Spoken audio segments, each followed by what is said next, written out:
This is Find Your Dream Job, the podcast that helps you get hired, have the career you want, and make a difference in life. I'm your host, Mac Pritchard. I'm also the publisher of Mac's List, an online community that connects talented professionals with meaningful work. I believe everyone can find a job they love. But to do that, you need to learn the skills to build a successful career. From professional networking to personal branding, you've got to get good at job hunting. This show helps you do this. Every week on Find Your Dream Job, I talk to a different career expert. We discuss the tools and tactics you need to find your dream job. Before we get started, though, I want to ask a favor. I want to give you the most useful job search advice I can. To help do this, we're doing a short listener survey. We want to know what you like and don't like about the show. And we want to hear your ideas for topics we should cover in future episodes. We also want to get to know you better. It's a quick poll with just a handful of questions, and I'd be grateful if you filled it out. And if you do so, you'll be eligible to win a $50 Amazon gift card. Just go to maxlist.org/findyourdreamjobsurvey. And please let us hear from you by November 20th, 2018. Thanks in advance. And now let's get back to the show.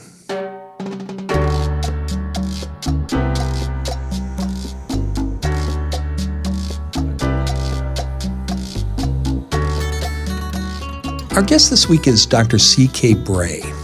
He's an expert in career development who helps you deal with all aspects of corporate life, including job search, promotion, and layoffs.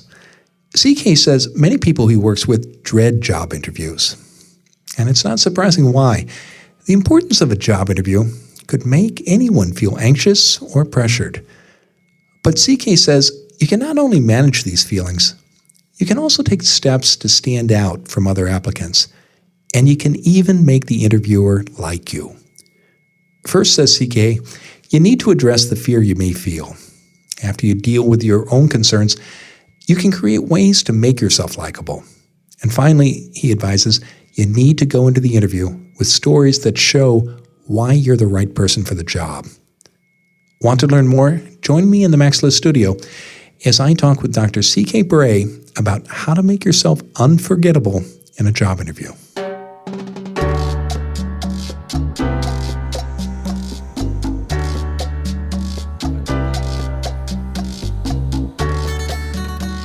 Now let's turn to this week's guest expert, Dr. C.K. Bray. C.K. Bray is CEO and founder of the Adaption Institute. It provides science-based solutions for organizations experiencing change. C.K. and his team help clients with organization, employee, and customer change initiatives. C.K. is also a career development expert. His first book, Best Job Ever, was a USA Today bestseller, and he hosts the podcast Career Revolution. Every week, CK shares advice on how to look for work, get promoted, and deal with being fired or laid off. He joins us today from Gilbert, Arizona.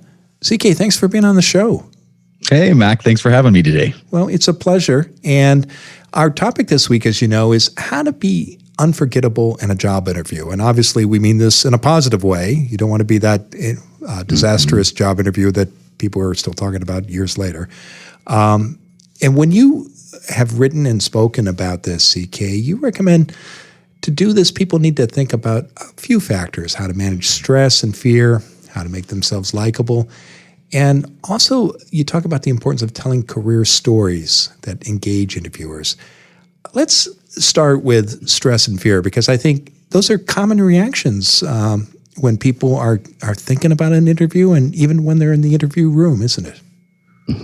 Oh, absolutely. Because we've come so far with understanding the science and psychology of what interviewing is for both sides of an interview process. For the interviewee and the interviewer, there's a cognitive science part of what's happening in your brain, what's being categorized, but also on the psychological side, it's what's happening, just as you brought up, with fear and anxiety. Am I communicating correctly? And the science has just taken leaps and bounds in the past, couple of years in what's happening during an interview, which then gives us a lot of information of what things we can do to better create, as you said, that environment where we're presenting our best selves. So why are interviews so stressful, CK? Why do people have that reaction that science is documenting? Oh, that is such a good question. And a lot of the stress and the level of the stress depends on, do I have a job currently? And I'm just looking to switch and jump to something new. So that way I have funds coming in. I can pay my house or my rent, my car payment, or take a vacation. The stress really goes up when two factors. One, I don't have a job and I need to get a job. Or number two, I'm in trouble in my current job or position. And I know that I don't have that much longer left. So the anxiety goes up. And when the anxiety goes up, we know communication, the ability to, really provide clear, concise, well thought out answers just plummets through the floor. And we aren't our best selves. We aren't able to say the things that we would like to say in a way that we'd like to say them. And so there are these external factors that create stress before you walk into the interview room. Do you find, CK, that interviewers, hiring managers also deliberately create stress? Oh, absolutely. So let's talk about, Mac, it's such a good question. Let's talk about what happens when an interview first begins. So what happens is when the interviewee walks in and the interviewers are sitting there. Now, they've talked before, obviously, and they've discussed the type of person they're looking for. And they've looked at most likely your resume before you walked in to see, what are some of the strengths and what are some of the areas that may be weak areas. But what happens on the cognitive side is when an individual walks into an interview, is the individual, the interviewee, their brains are interviewer, their brains are automatically categorizing that person who's coming in for the interview. So they're categorizing them as a friend or a foe. Now, what we found that's fascinating about this is that depending on whether they've categorized them as a friend or a foe will mean what parts of their brain they're using during the interview when they're asking the interviewee those questions. So it can have a strong determinant during that first 45 seconds when you're being categorized, if you're coming in for that interview, where you can make a big difference in how that interview goes based upon how the brain of the interviewer has categorized you. So let's break this into two parts. Let's talk first, CK, about what someone can do before they walk into that interview in order to manage their own internal stress and cope with their fear and anxiety. And then let's also talk about how people can put their best foot forward so when they meet the interviewers, they're sending signals that are going to trigger a positive reaction. Why don't we start with the first part? All right. So the first part is, what can you do before you actually walk in an interview? Now, it's going to sound funny when I say this, but as you're beginning, obviously, you want to calm down, take deep breaths. It's a very stressful situation. You're in a fight or flight mode. The amygdala is going crazy, and there's a lot of chemicals and things that are happening that cause you, as I said, to go to that fight or flight state. So it's really just calming down, making sure that you're set. Now, that's a very easy thing to say and a very, very difficult thing to do. So one way that we found that really helps individuals calm down is as you're meeting the interviewers, we do what we call middle of the road. You want to be very middle of the road. Now, that doesn't sound like something that you want to be, but we're talking about your facial expressions, how happy you are, how outgoing you are.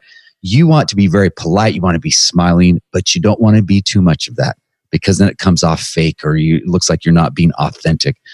Also, you don't want to be too nervous. You want to be quiet long enough. You want to look at them in the eye. So it's just being very middle of the road of the behaviors. Because what you're going to do when you come in is you're then going to realize and talk and scan the environment and the individuals and decide, oh, they're a very peppy group. They're a very happy, outgoing group. I need to up it and mirror their behavior. On the other hand, the interviewers may be very quiet and somber. And that means we may need to tone back a little bit. We don't need to mirror that exactly. People might think we're boring or, we're not enthused about the job. But we need to mirror oftentimes the behavior of the interviewer, which in turn then as we begin the process, it seems within the first 2 minutes, most of our brains and the psychological aspects of our bodies then begin to calm down. And then we can really get into the interview. So that's what I would do during the first part. Okay. So take steps before you walk into the room to relax and deal with any anxiety or fear you may be experiencing. And then when you walk into the room, read the group, and you want to mirror their temperament and behavior, not in order to be, and you want to do that in an authentic way, don't you, CK? And let me throw one other thing in there. Sure. One of the best ways that you can remain calm before the interview is your preparation. And just to say 30 seconds on that. So to make sure you know a lot about the company, that you've looked up and done research on the person who's interviewing you. Oftentimes you don't have everybody's name and position, but you may have the person who's interviewing you, but then also to have, and we'll talk about this, but what are your stories that you have prepared? Examples of your past work experience. We call them your narratives, and we'll talk about that in a second. But the more that you're prepared, the more calm you're going to be, because you feel like I'm set, I'm ready to go. I don't know the questions, but I've prepared enough about this company, about my experience, what matches the job description that they gave me, to go in and really have a firm grasp and handle on, some of the questions and how you're going to present yourself. Right. So not only will you be more effective in the discussions and displaying your knowledge and your interests, but there's a behavioral benefit as well, both to you and in the signals you're sending to the interview panel, isn't there? Oh, absolutely. And sometimes we send great signals, and sometimes we send very mixed signals. And that's why at the beginning of the interview, it's very good just to be, like I said, you don't never want to be mediocre, but to be middle of the road, just so you can assess the situation and the individuals, and then take steps, as we said before, to not just mirror, but then keep the tone and the beat and the speed of the interview right along with the interviewers. Well, let's talk about, we've talked about fear and stress and anxiety. Let's talk about likability, CK. And tell me more about this. It's not about being a hail fellow, well-met backslapper, but what do you mean by likability, and how can people both display it and create it? Okay, this is one of my favorite topics. So if I go on too long, you just stop me, Mac. What's been done, a lot of research has been done around this, and we've even videotaped interviews to see what happens during different parts of the interview when conversations occur. So we know that there's a lot of unconscious bias or implicit bias that plays a role in how we communicate, make decisions, and the behaviors that we have when we're working with other individuals or other humans. But what we found is that when an interview begins, as I said, you're judged as a friend or a foe cognitively by the interviewer. But as the conversations begin and those individuals get to know you, or individual gets to know you better, then what happens is a similarity bias can occur. Sometimes it's referred to as affinity bias. So people like people who are similar to them. Now, a lot of individuals, when we ask interviewers before they went in and did interviews, are you at all subject to this unconscious bias of similarity bias? Do you think you on a scale that you're somewhat, it can be tipped if you like the person? Most people would say, no, not at all. I'm looking for competencies and skill sets and strengths and a good match for our organization. Well, what's been found is in videotapes, when we're actually videotaping the interview, that the moment there's a connection, now the connection could be people went to the same school, they have the same hobbies, they both like golf or tennis or cooking or gardening or triathlons, whatever it is, or maybe they grew up in the same state, or there's some type of similarity. What we notice happening is the interviewer then begins to change their behavior, how they ask the questions to the interviewee, and then how they let them get away with some of the responses. So there's a strong affinity there for that similarity bias. So what we do is oftentimes companies will bring us in and have us, hey, how do we stop this from occurring? But on the other hand, individuals will say, teach us how to create this similarity bias, because once there's a similarity between the interviewer and the interviewee, oh, you're in good. And we've all experienced that. The moment you start talking to someone and things go well, oh, you're like, I'm killing the interview, even if your answers are not the best. In fact, one more little bit of research for you, Mac, is during an interview, after the interview is over, some of the researchers had the interviewers rate how did the interviewee do, according to the content, their skill sets, and ask them different questions. What was found is the interviewer, if they had an affinity bias, rated them close to 20 to 25% higher on that scale versus those that didn't have an affinity or similarity bias. So it does play a strong role. And people hate to hear that, because you want to feel like you go into an interview and people are, hey, I'm being judged for what I've done in the past, for who I am and for what I bring to the organization. Oh, Mac, there's so much more than that goes into that and how decisions are made. Okay, well, let's pause here, CK, because I do want to dig into this. I can imagine listeners wondering, well, how do I both find those similarities and share them? But I can also imagine people are thinking to themselves right now, oh my gosh, I'm doomed. I'm nothing like the people who are sitting across from me in the interview panel, and I don't have a chance in the world. And I know from your work that that's not the case. There are ways to address that, and I want to talk more about that. How's that sound? Great. Okay, we're going to pause, and we'll be back in just a moment. Stop me if you've heard this before in a job interview. Tell me about a time when you had to pick between two bad options. Or how about this one? Discuss a time when your integrity was challenged. How did you handle it? Even if you haven't had a hiring manager ask you these questions, they probably sound familiar. That's because employers want you to share examples of your experience. So they ask behavioral interview questions. These questions often start with phrases like, tell me about a time when, or give me an example of, or perhaps describe a situation. Do you recognize the format now? Here's the problem for you as a candidate. You can't script answers to every possible behavioral interview question. You need a repeatable strategy that you can use in any situation. And that's why I created my new guide, 100 Behavioral Interview Questions You Need to Know. Now, I give you a list of the most common questions, and that'll be helpful to you. But I also share a 4-step process for answering any behavioral question. Get your copy of this guide today. It's free. Go to maxlist.org/questions. Now, there's an infinite number of behavioral interview questions, and my strategy will give you the tool you need to answer any of them. Go to maxlist.org/questions. Don't walk into that next interview unprepared. Go to maxlist.org/questions. Now, let's get back to the show.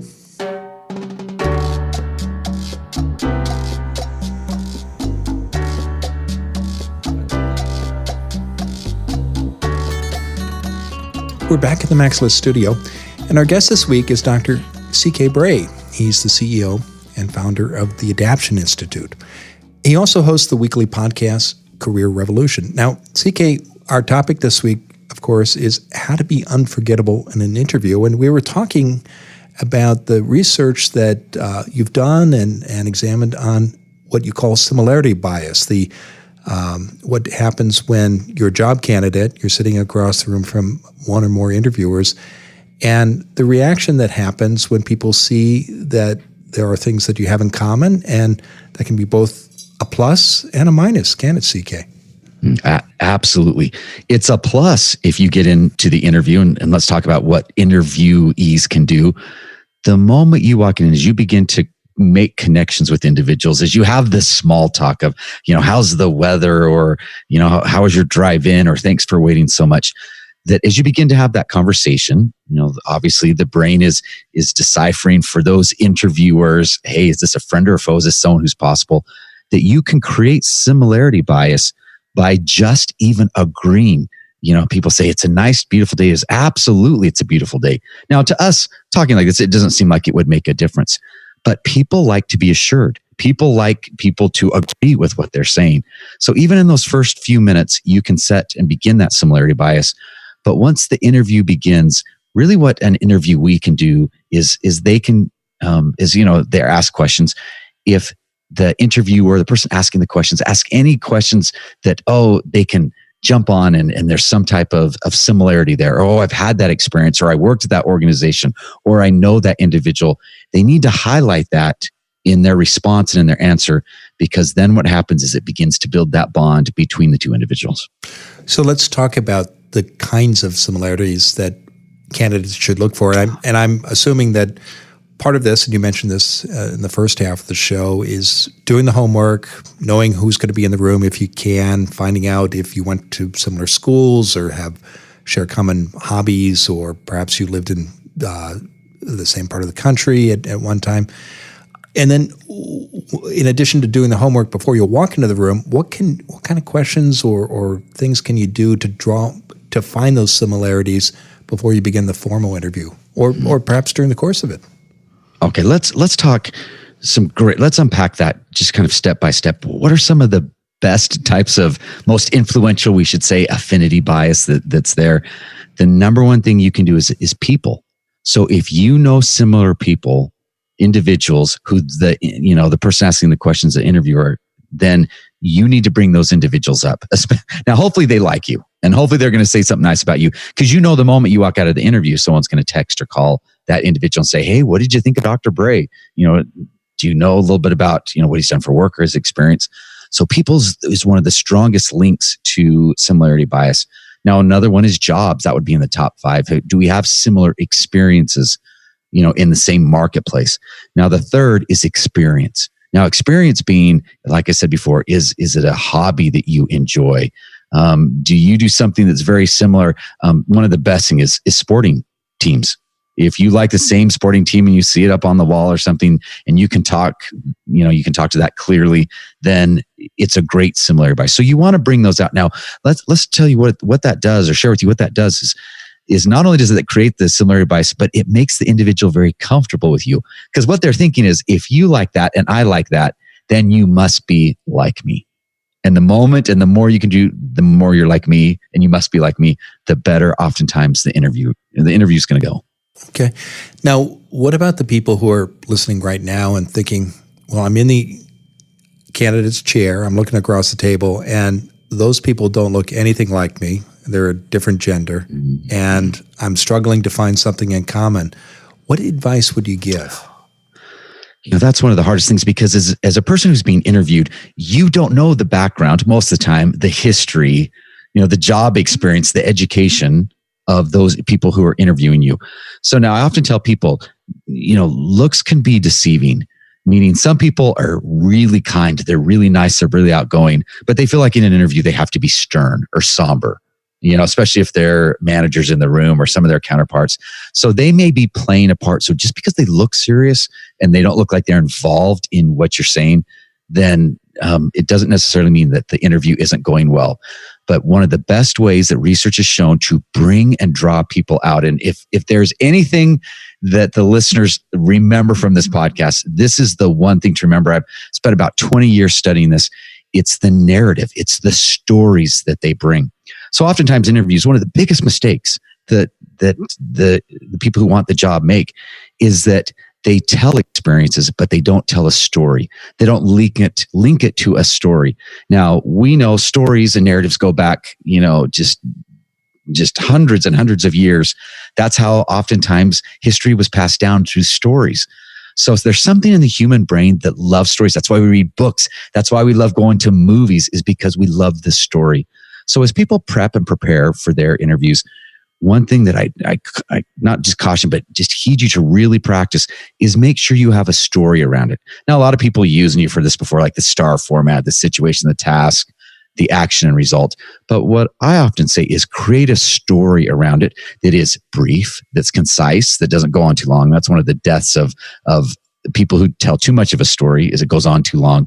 But a really brief, well-informed story, then what it does is it draws people in, because they want to know what happened. What work did you do? How did it end up, as you create that story? And that's something that people have to really practice, but it's so impactful in people remembering you, because it's just like this. So let's say my spouse says, "Chris, I need you to run to the grocery store and I need you to get eggs, milk, and butter."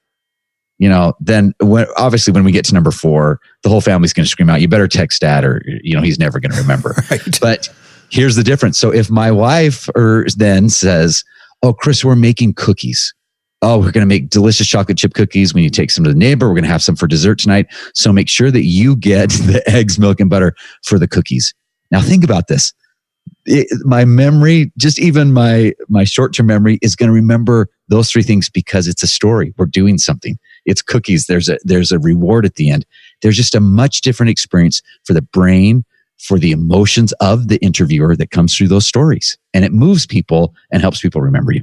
What I like about the example you just shared, CK, is the story has a structure. There's a beginning, a middle, and an end. You're going to go out. You're going to do the shopping. You're going to come back. You and your family are going to make the cookies, and then finally the result is you'll share them with neighbors.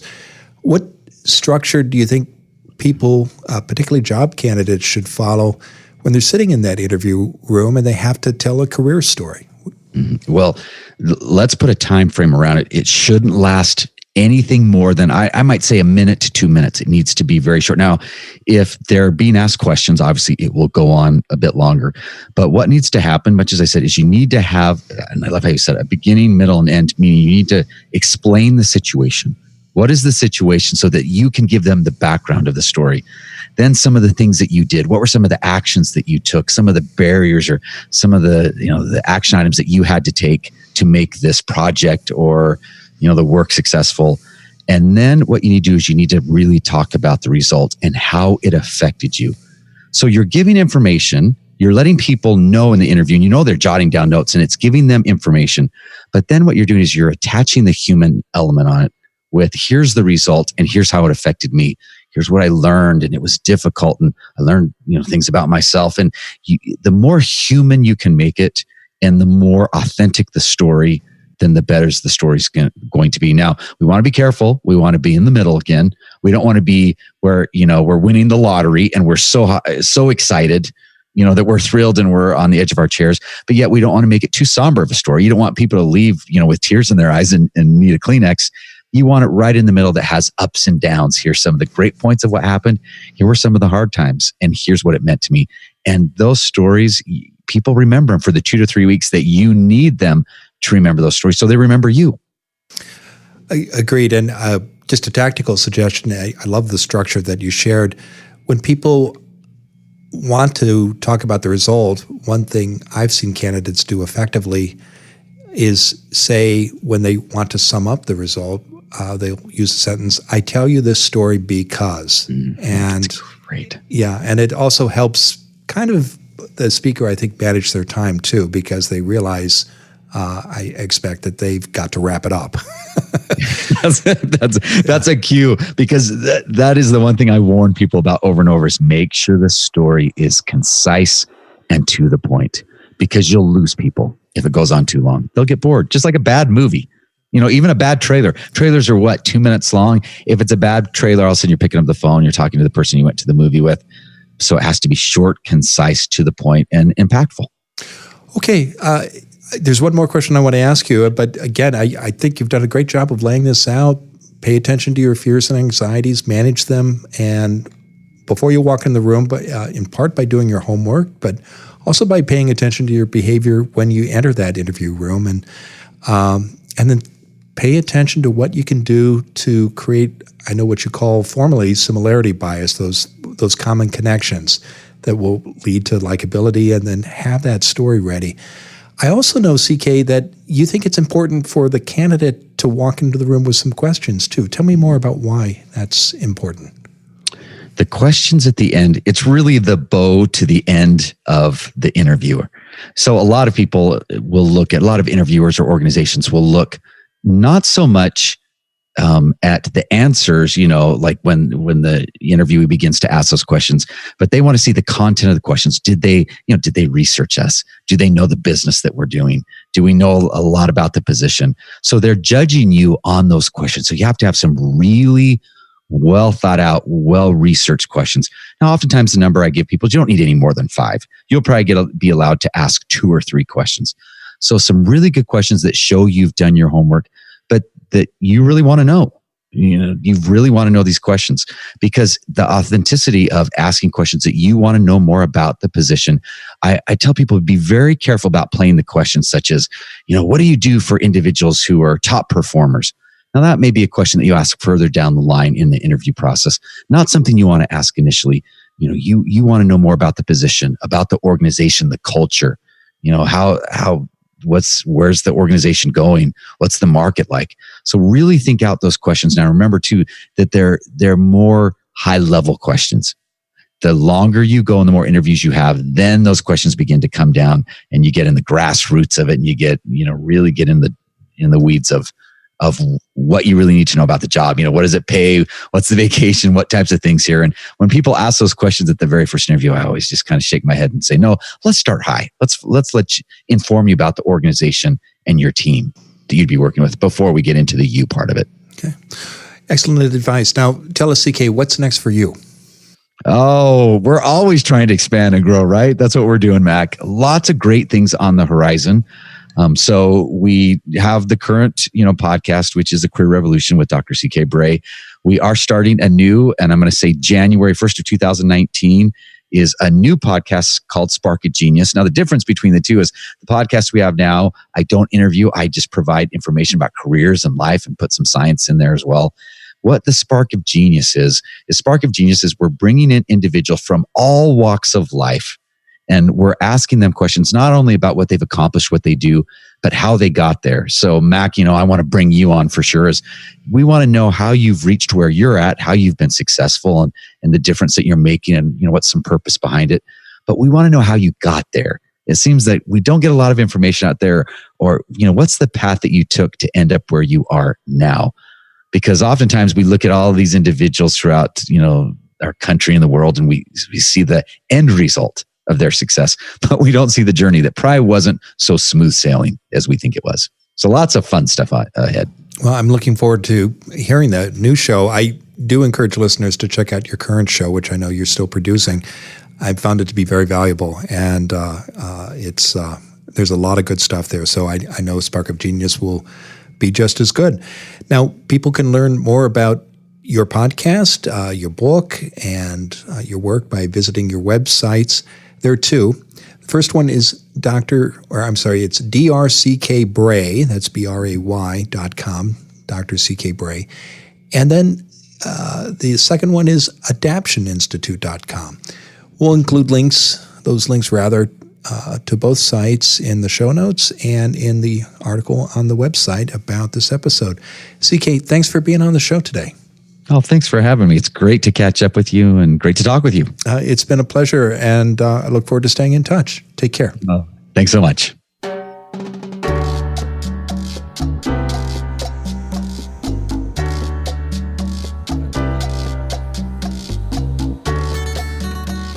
Well, that was a terrific discussion with Dr. CK Bray.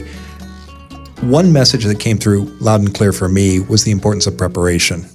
In other words, don't walk into the interview room winging it. Have a plan, know who you're going to meet if possible, and look for ways both to deal with your own anxiety and to connect with the people that you're going to talk with. And above all, have stories that illustrate what you can do for the employer.